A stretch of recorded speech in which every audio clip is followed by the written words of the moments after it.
Hey everyone, April Cox here. I am so excited to have Dave Chesson in the house today. We are going to get into some great conversations. This is an Ask Me Anything session, and we have got lots of things to chat about. Dave Chesson is my number one all-time favorite publishing guru, and he is my go-to whenever I am looking for information and tips and tricks on how to get the most out of your self-publishing. Join us. We will be right back.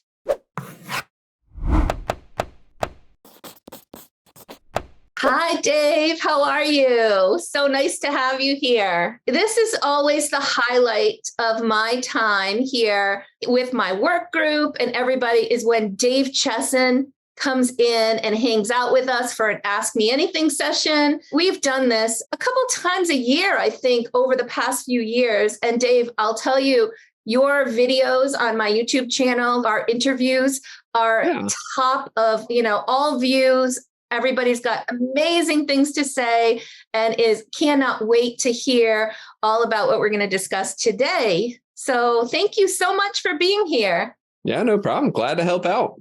So Dave is the founder of Kindlepreneur and the creator of Publisher Rocket and Atticus, which both are tools which I own and I use regularly. He has a long history also of writing and publishing himself. So Dave, why don't you tell us a little bit about your background? We know, from previous sessions, you talked about how you got into publishing. I'd like to put a little bit of a different spin on it. How did you decide to go from author to authorpreneur, business owner, Kindlepreneur, all these tools that you've created? Tell us a little bit about that journey. So I come from a technical background. For some of you might not know, I served in the U.S. Navy. I was a nuclear engineer and I was a physics major as well. So I've always been kind of a little bit on the calculation, formulaic kind of component. I never got into programming per se, but it was always one of those things I really enjoyed.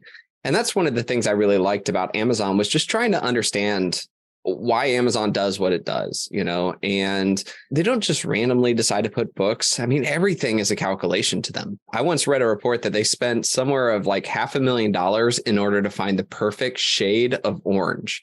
But the thing was that it was something like 0.01% increase in conversion rate, which that might not sound like a lot, but when we're talking about a multi-billion-dollar company, that's a lot of money. They made their money back real quick on that study. And it's just interesting, like they just don't randomly choose things. And so I really got into trying to study Amazon and understand their algorithms. And I created a whole bunch of Excel sheets and calculations.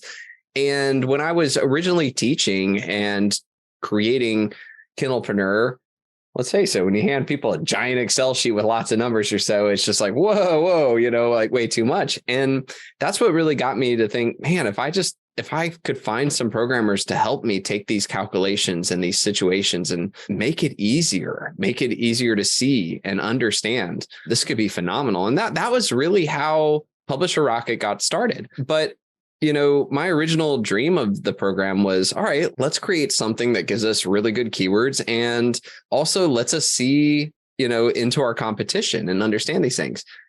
But I was like, but there's so much more I want to do. And so armed with a really amazing team of programmers, and I just started exploring, and I've constantly had this montage that I always say is, wouldn't it be nice, being an author that has a programming team, it's really cool to be able to say, man, wouldn't it be nice if I could also see every category? Wouldn't it be nice if I could, know how many books I would need to sell in order to be number one? Wouldn't it be nice? And so I've constantly approached that. And every time I do it, I always go to my programming team. I'm like, hey guys, let's figure this out. Let's do this, and there's just a matter of fact, there's so many new features that we're going to be coming out with in the next 6 months for Publisher Rocket, all of which will be free updates for anybody. And all of it is as an author, I'm like, man, I don't really like having to do that. Can't we create something to do this for us? And so it's just been a lot of fun. But I also learned too that, and I think it was Bill Gates that once said this, was that one above average programmer is worth 1,000 average programmers. And he's so right. I might not be right about a lot of things or everything, but he's right about that. And I realized that, man, if I really want to be able to create some really cool stuff and make it, as excellent as I want, I need to understand the business of software. And so I actually invested in a software development company, bought a 1/3 stake into it. I worked inside the company for a long time, understanding, kind of the language barrier between product owners and programmers. Anybody by any chance in the programming industry here? No. So I'll tell you that one. that's my background, Dave. I was a programmer out of college and did a lot of that. So that I'm definitely a propeller head, and I'm probably dating myself even using that term. Yes, definitely. And I see Kevin raised his hand too on that. And so, but that's the thing is that like there's so much more that goes around than just programming. And so working inside, I started building SOPs and systems and helping to improve our communications. I ended up taking over as CEO of that company for a bit until we got bought out by a much larger company. But I'm now on the board of that larger company, and we've grown that company out to 400 people large. And it has just been a huge boon to having an amazing group of talent. And then at that point, it's just been like, all right, great. Let me keep asking that question. Would it be nice if? And that's kind of how Atticus was started. There was really only one formatting software out there that did a great job of effective and efficient, but it only worked on Mac. And personally, for those who don't know, on Atticus, my absolute goal, and we did the architecture for this in mind, is I personally hate having to use 4 different sets of software in order to write and create a book. I use Scrivener, or used to use Scrivener, for all of my writing. I had a plotting software as well. And then when I would have to work with my editor, I'd have to export it as Word and we'd email back and forth. And then when I want to format, I got to put it into another formatting. I was like, wouldn't it be nice if there was actually a real book writing software? And so we created Atticus with that in mind. We've come out with the formatting and the writing component, and the collaboration is coming out really soon. It's been such a crazy nut to crack. I'm really excited because the way that we're doing collaboration, honestly, like if we're being serious here, Google should try to buy us out. Not that that's on the table, because we're better than their collaboration component on Google Docs. We solved a lot of problems that they have. Conflict resolution is insanely better than theirs. We're faster than theirs. We're stronger, more secure. We're actually working to put a patent on it just because, like, take that, Google. Like, I mean, that's how cool, like, sorry, I just get excited about this because it was like, I can see your imaginary propeller spinning. That's what happens to me when I talk about this kind of stuff too. That's awesome. Well, like if you're dealing with people's books, and people are trying, like, and you want to communicate with your editor and you want control of what happens with your book and who has access to it. Like, you have to really, like, you have to be on top of this. You have to like push the fold. You have to. And so we were like, all right, we're going to beat out Google on this. And so anyways, sorry, I'm getting off topic. The point though is that it's been so cool. I love this because we never get to hear about all these cool new things that you've got coming. Yeah, well, and so it's been fun. We have also too, this will be a surprise for everybody, but in a couple of weeks, Kindlepreneur will be releasing brand new online free tools. And one of the really cool things that we're doing is we have the book description generator. Maybe a lot of people have used that to create your book description. We're adding though a little button on it that will say, hey, so you make your book description, and you've got it. You can click a button now and it will actually use AI to look at what you wrote and try to improve it specifically for the book. So you put in what you think, and then you let AI try to do better. And then you can take from AI and you can make it better. And so honestly, just keep clicking that button and your book description will just get better and better and better. And you know why?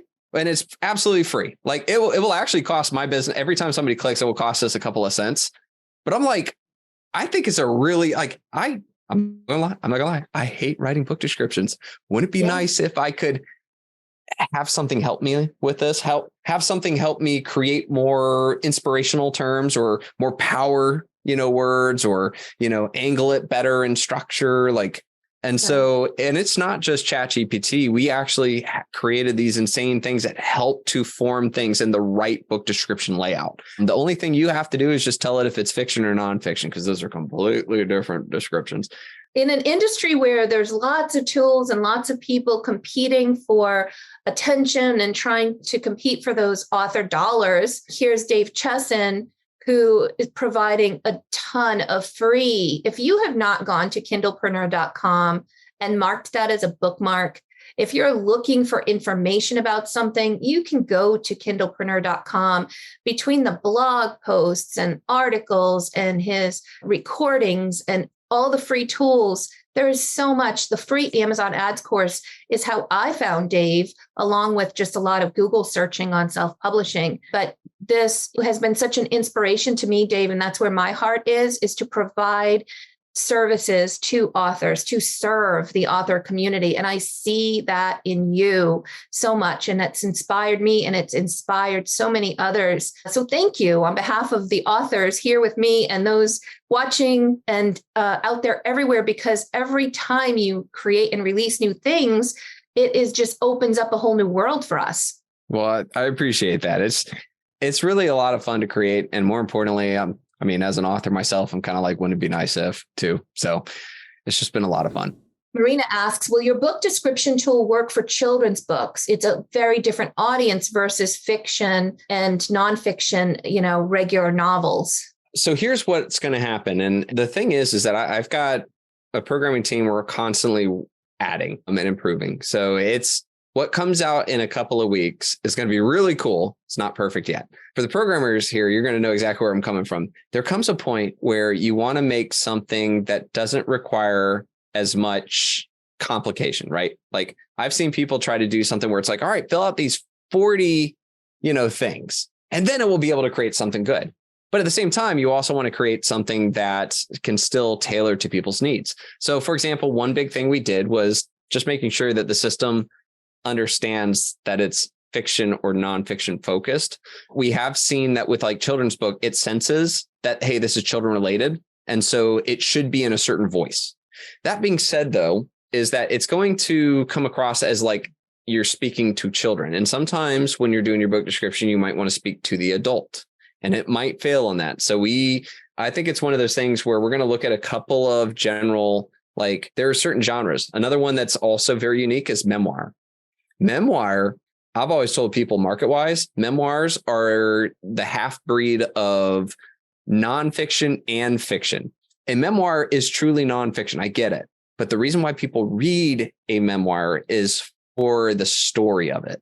And so when you create a book description for that, it's got to be a blend of entertainment, but based on a true story. And so I think we're going to add a couple of other things that will help to improve it, but we won't go too far because what I don't want to end up having is some form where it's like, hey, fill out these 50 things and then it will finally do something. So our goal is that you put in your book description and it's going to take and it's going to try to improve, and you can copy a sentence, put it in there. You can say, oh, that's a good term. Let me go ahead and add that. Think of it like a muse that's going to help you to think of other things.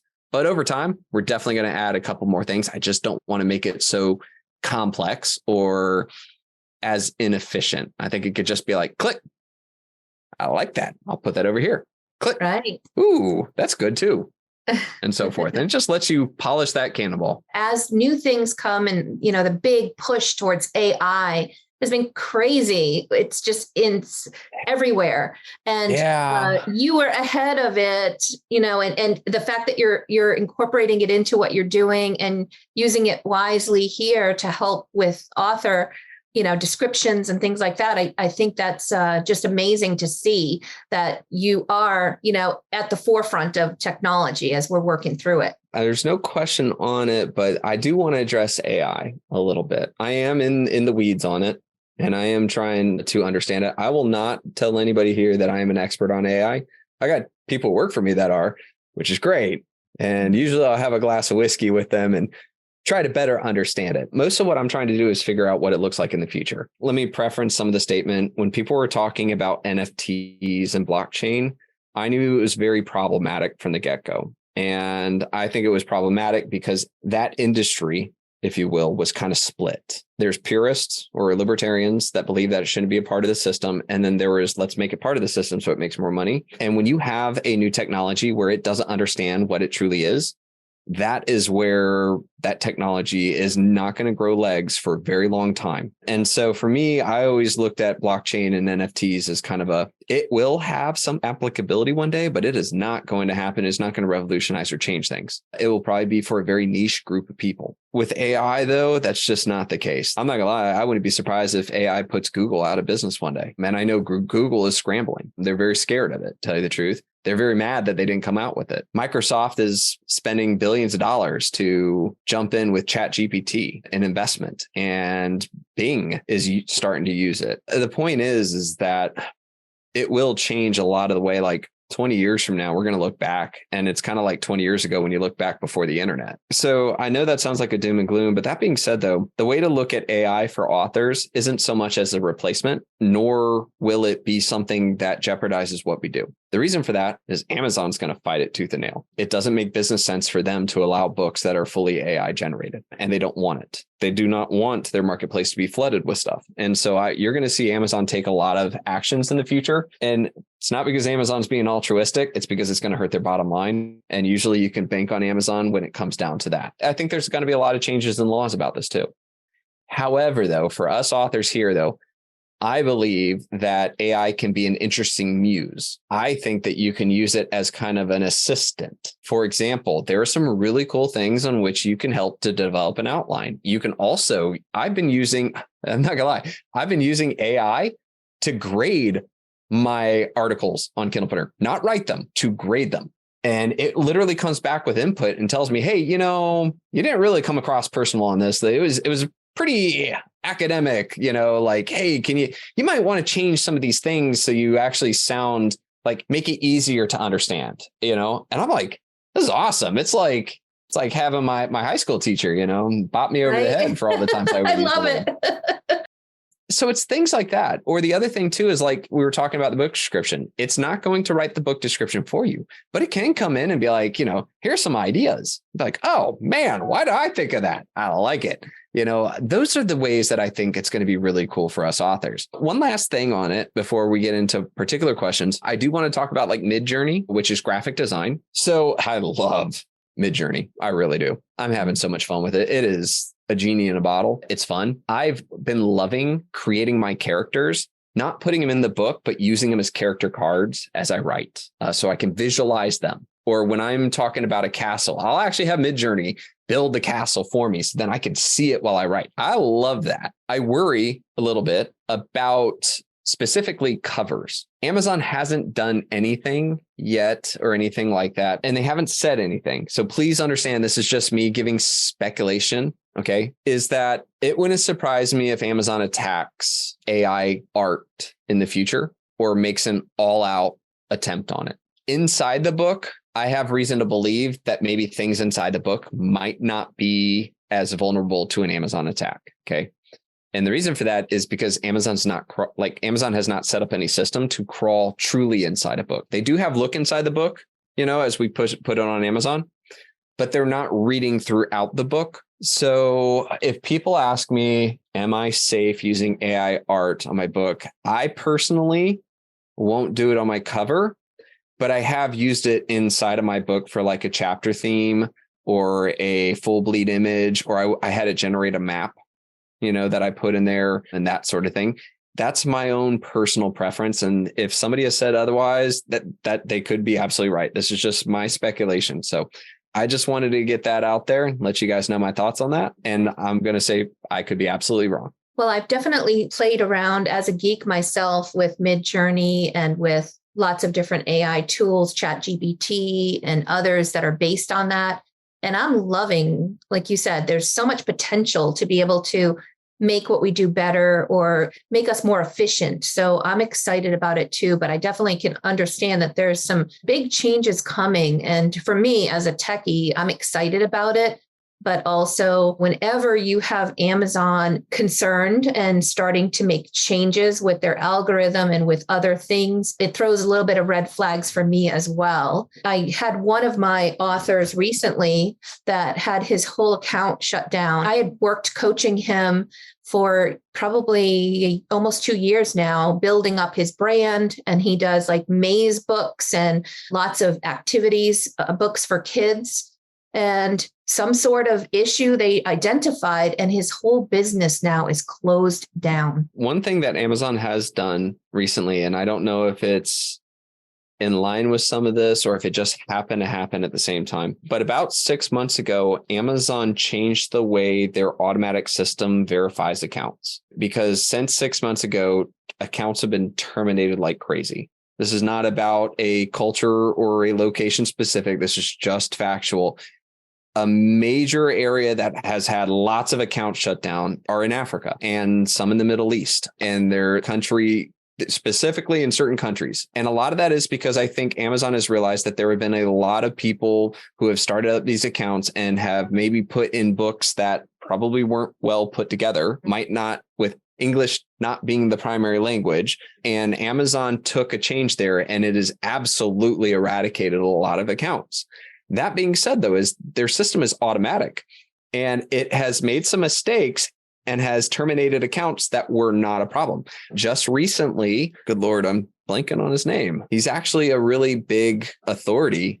You know, he lives in the UK. I think he owns a company called Upreneur as well. And he wrote this big book that's got like 2,000 reviews. And all of a sudden, Amazon just terminated his account. I have good reason to believe this guy did not do anything that was in violation of Amazon. And this guy was making good $5,000 to $8,000 a month from this book alone. And he can't get them to reopen it. And I've seen a lot of that. I've seen a lot of people contact me on email. And that's how I figured out that there's a really big change going on, because at least 3 times a day, I get an email at Kindlepreneur from somebody saying their account was terminated. I wouldn't mind so much if they were a little bit more clear about why.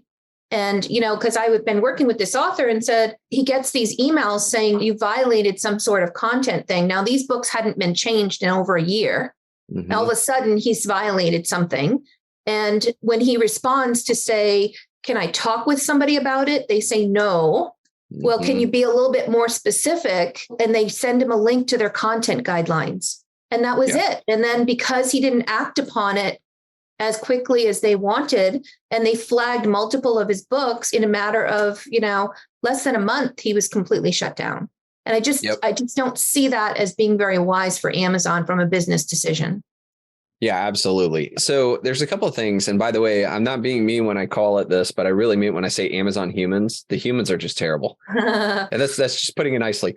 So what Amazon does is Amazon creates an automatic system. They do this with reviews. They do this with terminations, account violations, anything. They have an automatic system. And it just, if certain things happen, it triggers the flag and automatically shuts down an account. Or it will initiate, depending on how egregious that flag is, it will initiate an email to the person, basically saying, hey, you have this problem, you better fix it. You know, and usually they give you like a week to fix it, or else otherwise they just terminate. If the automatic system takes play and you respond, you get one of the Amazon humans. And that's like 9 times out of 10, that is so not helpful. My favorite Amazon human story is that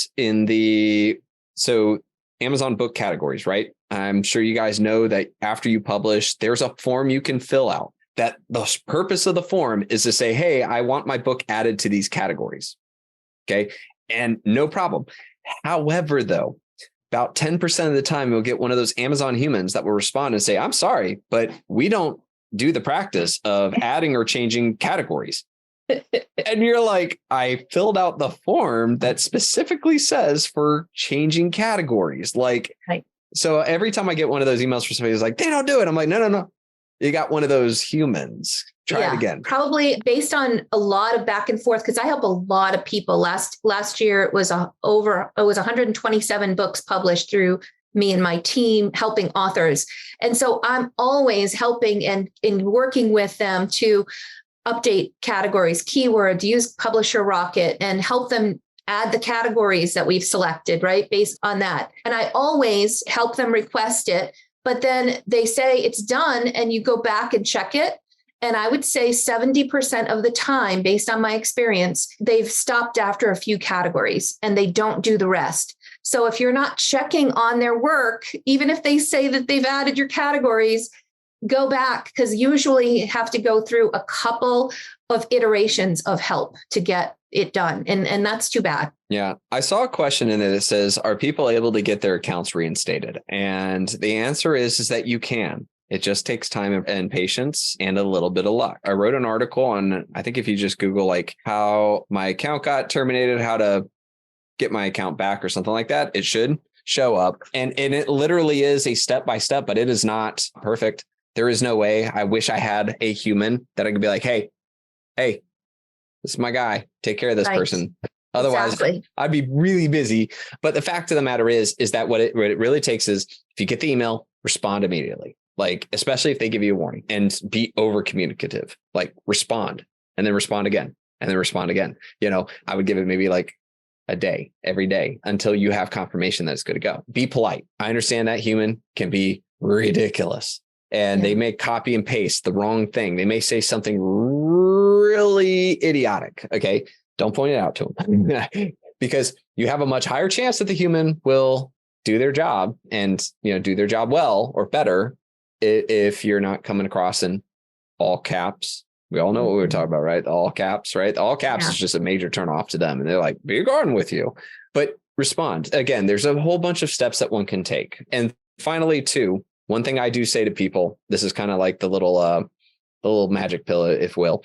If for some reason you've done everything and you can't get it back, what you can do is that if you do have a business, okay, like an LLC, you've started your own LLC, your LLC can have its own account. So you can open an account under your LLC and then you can publish your book through that and you should be fine. That's actually what I told, good Lord, I can't believe I forgot his name, Upreneur.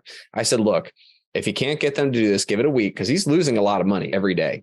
I was like, you've got multiple LLCs. Just have one open up a publishing company and just publish it there. And by the way, the cool part is that you can contact them and say, hey, this book was published under a new publisher. Its old ASIN number was this. Will you please move the reviews over to it? And most of the time they will do that. So he should be fine. And this is just a really stupid situation, but that is one way to rectify if that happens to you. There's a lot of a push towards, wide for the win, and people that are having these kinds of issues with Amazon saying, I am done with Amazon. I'm going to, start moving into other realms outside of Amazon. Do you do the same? Do you go wide? Do you go exclusive? And as a result of what you're seeing happening right now, should we be reconsidering our position? Well, the answer to go wide or not really depends on the person. So I don't want to give my personal point on it because I don't want anybody to run away and be like, that's the answer, because that's the answer for me. So what I mean by this is that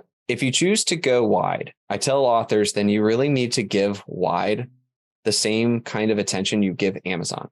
I see a lot of authors that will do Amazon. They're only in it. They do all this marketing effort. And then they're like, okay, I'm going to try wide. And then they put it on Barnes & Noble and iTunes and they do nothing. And then they get mad because iTunes and Barnes & Noble doesn't do anything. It doesn't move the needle. Well, you did all this to Amazon. You can't expect the others to do it without doing that kind of thing too. So I'm like, look, if you make the decision to go wide, you don't have to do the same amount as you do with Amazon, but there are some marketing things you can do. I tell people a quick little calculation is 1 review on iTunes or Barnes & Noble is equivalent to 5 on Amazon. Why?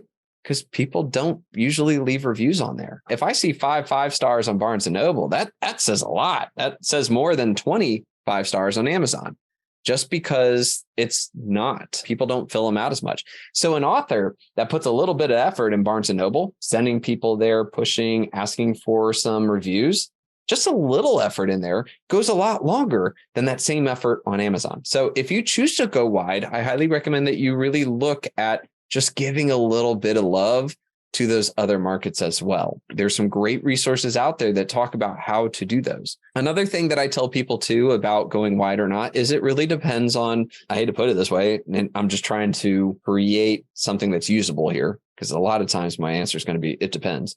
But I think that nonfiction can go wide much easier than fiction. Okay. That's not always the case with every type of subgenre out there, but I don't need KU for nonfiction as much as it might be for like romance. Okay. So it really depends on the genre you write in or the subject matter you write on. That should play a big role in your wide or center. Well, that's one of the things that we did on Publisher Rocket is now you can look in categories and you can see the percentage of books that are enrolled in KU or not. Now, it's like, hey, my book truly belongs in this category. And 80% of the books that are doing well in this category are in KU. Now you can make the decision of, okay, do I want to be KU? And that gives me a chance to be in there. Or B, do I want to be like, hey, you know what? All these good books are in Amazon and they can only do KU. That means they're not in the other ones. These are, again, it really comes down to you. And I think it's a really powerful number to be able to use on your decision if you're stuck between if you want to go KU or not. Mm-hmm. So a recap on all of that is it really depends. It depends on you, depends on your strategy, depends on what you're writing in, but you can use it. Or, and finally, that's too, it depends on your gumption on it. I know people, they don't care. They just hate Amazon. They're so mad. There's more people that get frustrated with Amazon every day. The thing about it is that it is one of those things where I want the other companies to succeed. The more they succeed, the better it is for us. Because if Amazon takes over and becomes monopolistic on all books, that's not going to play out well for us authors. So I like it when they succeed. I'm actually going out of my way right now to listen to audiobooks on Spotify. I don't like listening to the books on Spotify because I'm so used to Audible. I have my Audible. I'm so used to it. I have my credits. I constantly purchase there. I have a giant list of them. But then when I saw that, okay, they're trying to give it to Amazon and trying to create another audiobook market, I'm like, you know what? Fine. I'm going to sit down. I'm going to learn how to use this. And I'm going to work to get a couple of books that I would have used my credit for. The credit I already paid for, but no, I'm going to pay for this. That's how I fight my war. I'm like, all right, I'm going to do this. I go out of my way to do an Apple book instead of an ebook just because. So, I mean, it really comes down to you. Rick is asking, how did you get Amazon to agree to let you connect and do everything you're doing with Publisher Rocket? Yeah, actually, it was funny. I didn't even get their permission at all. We just went right into it. Luckily, though, they love it because I think what's happening is that smarter authors is, putting the books in the right places, and that's making them more money because the authors are making more money. So they've actually informally promoted us in a multitude of ways, and we haven't had much communication with them on it. However, though, Atticus has gotten a lot of love from them. We found out from their programming team, which I work side by side with their VP of Kindle. And by the way, you guys want a little inside information on this? Yes, always. So it's hilarious. And this just goes to show how Amazon operates. You guys saw maybe, what was that, about a year ago or so when Amazon decided that, hey, we don't prefer Mobi files anymore for ebook. We prefer EPUB. Well, they made this unanimous decision and they implemented it. They forgot to tell Kindle that they were doing that, which is also why sending an EPUB to a Kindle device is hard. And it has been a head banging on the wall experience for everybody because Amazon forgot to let Kindle know they were going to do that. So, I mean, if you want to talk about dysfunctional family in Amazon, that's it. So anyways, we were talking to the programmers and they have that free Kindle Create, which is a program they created a long time ago to help format books. Well, we got word that Amazon's like, we don't want to touch it. We're not going to add it. We're not going to do anything to it. And it's just dead to us. So instead, they're actually going to give us their API so that in the future, when you load a book into Atticus, you'll be able to have an Amazon check to verify everything's good to go beforehand. So they'll let you know if they're going to flag it for anything, or they're going to let you know if there's misspellings. And you can tell them, no, that's not misspelled. My person has, a lisp, and don't you dare send me those stupid emails. And they won't. They're going to tell you what your KU pages are going to be ahead of time. They're going to tell you what your KU download cost is going to be. And so for them, they don't have to expend any resources in their formatting program. And for us, we get the keys, which is really cool. So I'm really excited about that. So I say that because out of all the things I've done with Amazon, that's the one time where they've actually been like, hey, let's work together. And I'm like, sounds good. So I'm really excited about that. I know you've got a little bit more insight, certainly than all of us, with what's new with Amazon that we should be aware of. Anything that you can publicly share? I have a theory. I think Amazon's programming is cracking. For the programmers out there, you'll know what I mean by this, but there's what we call the front end and the back end of programming. The front end is what we see. The back end is where all the data is, right? Well, I've seen a lot of things happen in the past 6 months where the front end is different than the back end. Okay. What we see on the website is not what Amazon sees in their database. And I think there's a really big problem there on the REST API situation. For example, There have been authors that have seen their book price all of a sudden jump from like $9.99 to $34. And when you contact Amazon, you're like, what gives? I didn't change my price. They'll be like, no, your book is $9.99. And they're like, no, it's not. And they're like, it says right here in our system. And they're like, it says on your website, $34. And they go and they look, they go, oh, you're right. Huh. Okay. Well, we'll have that fixed here in the next couple of hours. We've seen a lot of things like that, where when you contact the Amazon humans, they see something different than what the website is seeing. So I think this plays into a lot of other areas. And like I said, it was about 6 months ago that this started. And I think that they're scrambling. It just kind of times in with their whole thing of, we don't want to put resources into this. Oh no, we have to fix EPUB. I say all this because out of the years that I've worked in analyzing Amazon, I've really never seen this many problems. I don't really know what's going on and why all this is creating. If they're doing some major shift, some major overhaul of their system and things are breaking. We just saw, though, the problem is that they've had major earnings issues. Their stock price has dropped a lot. Some of my guesstimate is that maybe there's been a lot of layoffs. Maybe a lot of people that were working on these systems and keeping them running aren't there. I don't know. But what I am seeing is there's a lot of real cracks out there. So one of the things I'm telling authors is just kind of keep a watchful eye on your book. When you have it out there, make sure that your price didn't change without you saying it or telling it to. When the Amazon humans tell you that it's wrong, go check the website and verify. It's like, tell them what the website says. You might find that actually answers a lot of your problems. Otherwise, you're just going to get yelling match at each other where they're telling you, no, it's not. And I'm like, yes, it is. Like, just be prepared to show them the website. And I think it's a common issue that they're like, oh, okay. Yeah, we'll have that fixed. So just a heads up. Yeah. So we have lots of videos where we've talked about, beginning parts of running ads.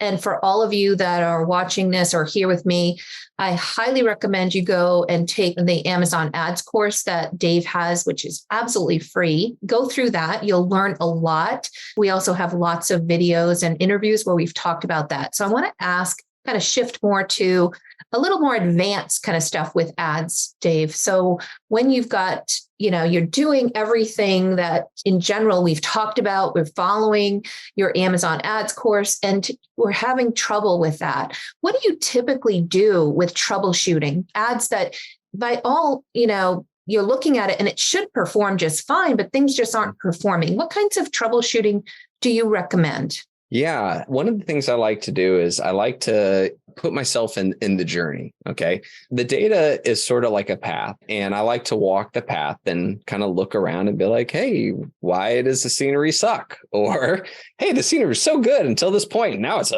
jeepers, get out of here. And what I mean by that is that the ads themselves are really a cool part for us to be able to see real numbers, which is nice. So my ad showed up 10,000 times. And out of those 10,000 times, not one person engaged with my ad. Nobody clicked it. And by the way, the ad is your book cover, the title, so 10,000 people took no notice of it. So if that's the case, right?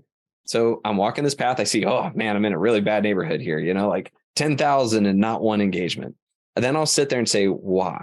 So the first thing is I'll look at what were those 10,000 ads pointing to. If those ads were pointing to very good phrases or things that really fit and still people didn't click, then now I've got to ask myself, all right, I clearly was in the right spot on the map, but something isn't engaging them. And usually that's a good sign that maybe my cover is not right. I've done a couple of analysis before, and it was funny. If the person that we had this comment, I'm not going to use their name out of fairness, but they'll know from the story.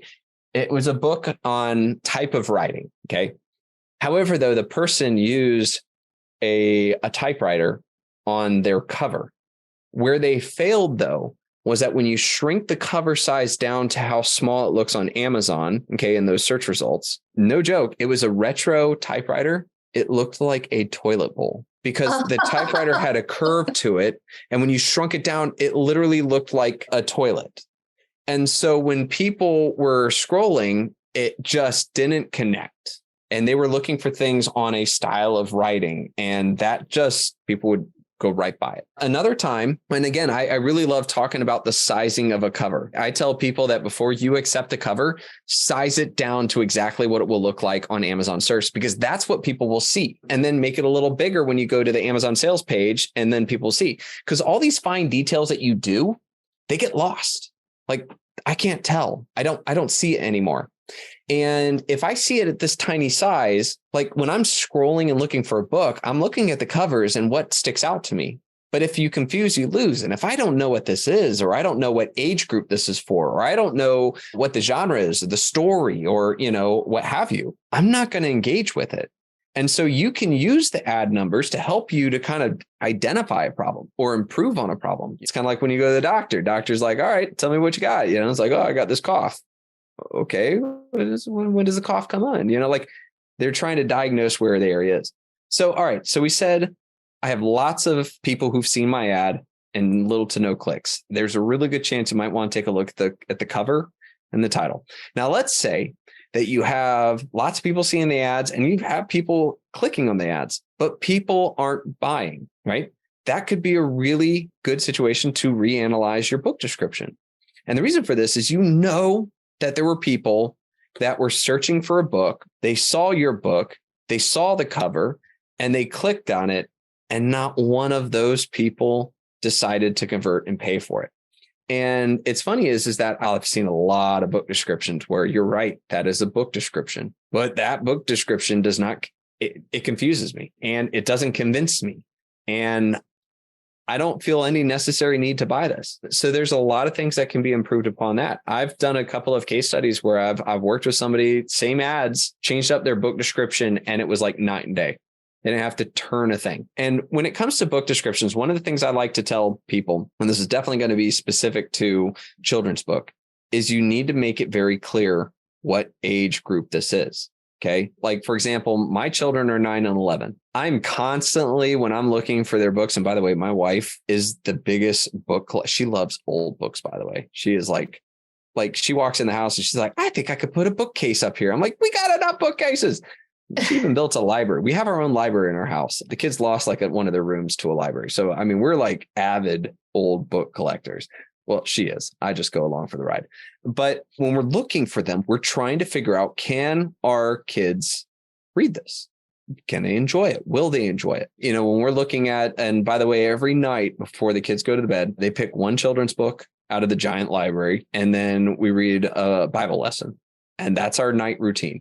And every time, I could see the kids are always attracted to the book that feels like it's of their age. Us parents are attracted to it. So I tell authors that if I'm reading your book description, I'm looking at your cover and I can't figure out who this age group is for, I'm not buying it. It's not going to happen. So you need to have those things in line. When it comes to children's book descriptions, there's two areas, and I think I don't really have the right answer. I think there's two options, and it really comes down to what you prefer. But sometimes I like to have a little bit of a nonfiction component to it. You create a children's story. Sometimes you might want to let them know the benefit of hearing the story, and you don't have to sound like your children would learn to do this, this, and this. You can say a heartwarming story that truly shines, humanity at its brightest. So it tells us it's uplifting, it's motivational. There's really interesting ways that you can weave it into something that's exciting, but it also reminds them that this is a book that provides something more than just entertainment. And I really like to add that in there. And as a parent, I prefer to see that, as well. And finally, one thing I tell people all the time is make sure you have a call to action. A call to action is where by the end of it, when you've got me, remind me to go get the book now. And one of my favorite tricks on this, and I'll say it's a trick, but I like to say, be sure to get the book now before the price changes. The reason why I call that a trick is technically I'm absolutely okay with Amazon by saying it that way. You're not allowed to say that it's on sale or a specific price number, but I can say the price can change. Because again, by saying that, me as the shopper, I'm like, well, crikey, I better get that book now.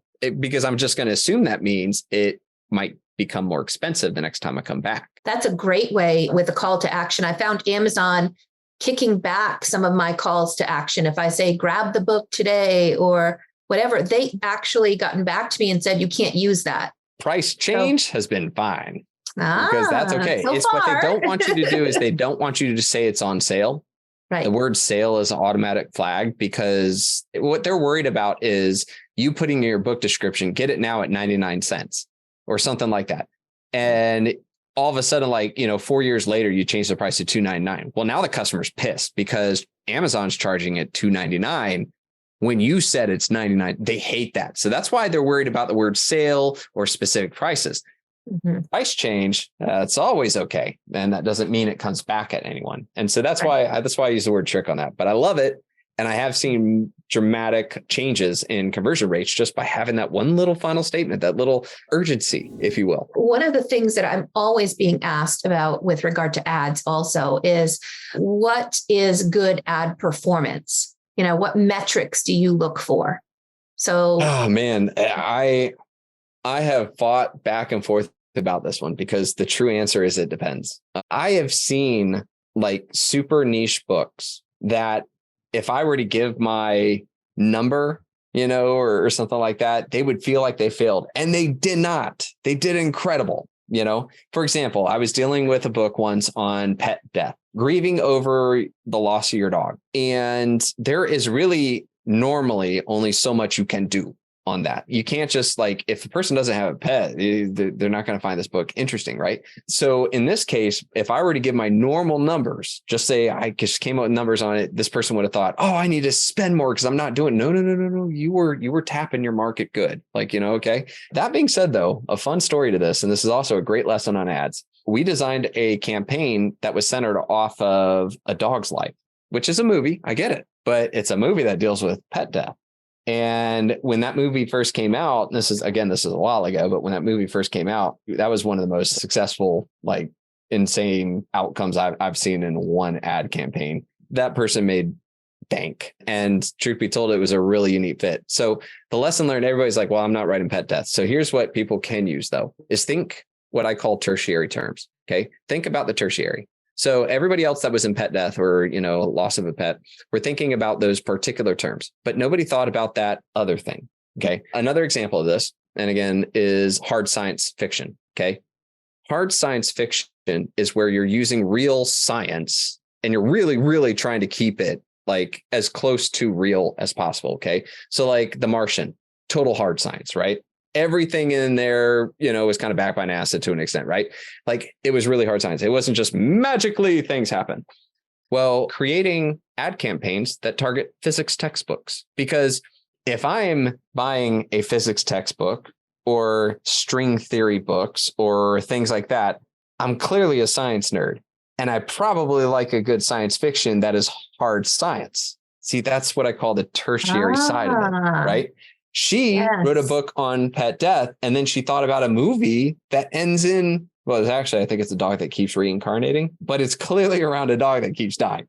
Shoot, go after Old Yeller, go after, Lassie, go after all of these other terms that authors weren't thinking of. And it's what I call tertiary to the point. And so those are where I see the biggest gain that can happen is when you find those little things, those things people aren't thinking about. But otherwise, a set point, honestly, I think that the answer to this question really comes down to who is your market? How big is your market? How competitive is your market? How much do you understand your market? So I've written a whole bunch of books in areas. I know what my numbers are. I know when it's good or not good for specifically what I do. I would not be able to tell you anything about erotica. Nope. Or, well, you can't do erotica on ads. I can't tell you anything about romantic books. Okay. Romance books. Would have no idea if that was phenomenal or bad. So it depends on the genre and okay, got it. Yeah. I think the best thing, and this is my number one recommendation on ads. Okay. I think Amazon ads are a phenomenal skill. And I love that word skill. It's not a magic wand. It's not a thing you kind of do when you sit back. It is a phenomenal skill because when you get really good at it, okay, that means you've practiced it. You've learned and you've practiced. My captain used to say, we all say something is called mastery, like you master something, but really it's not mastery. It's called intuition. And you can only get intuition on something when you've combined knowledge and experience. And that creates the intuition. And that's when people can make better decisions faster, is through that intuition. And so I tell people, hey, if you choose to do Amazon ads, great, learn about it and then just go and constantly, and really work on it and you will gain intuition. You will know what your numbers are. You will immediately think of that tertiary component. Heck, you'll have that tertiary thing down. You know that when the next book comes out, you will target, Isaac Asimov, and you will target, A Brief History of Time, and you will target A Dog's Life. Mm-hmm. And you will have a leg up on everybody else out there, and you'll know what your starting CPC should be. You'll know that when things should be shut down. You'll have that intuition. And that's what I think is the best part about Amazon ads. And I know that we've had a very information-filled time together. What can we as authors, Dave, do for you? Is there anything that, or if we want to engage with your content, how can we also give back to you here today? Oh, no. If anyone has any questions that weren't answered or so, you can always hit me up at kindlepreneur.com. I've got a contact page there. Still respond to every one of the emails. Just give me 24 hours at the max. Usually it's on the weekend. I usually try to take off, especially on Sunday. As for, I see Rick has a question about services. I actually don't provide any services. I used to do a lot of consulting back in the day. I still do some consulting, but it's been like taking on with like a publishing company, or actually I just finished consulting with Barnes & Noble Press on those sorts of things. So I don't have any services in that respect, but if you're on my email list, I'll let you know, especially as we come out with those new free tools or when that new AI book description generator is out, hopefully here in a couple of weeks. But yeah, hope that helps. Go subscribe to Dave's newsletter. You are going to find a ton of information. Go bookmark things there. So thank you, Dave. As usual, this has been just so full of learning and so happy to have you. And thank you again for all that you do for authors. No problem. And again, thanks for having me. Love it. Bye, everybody.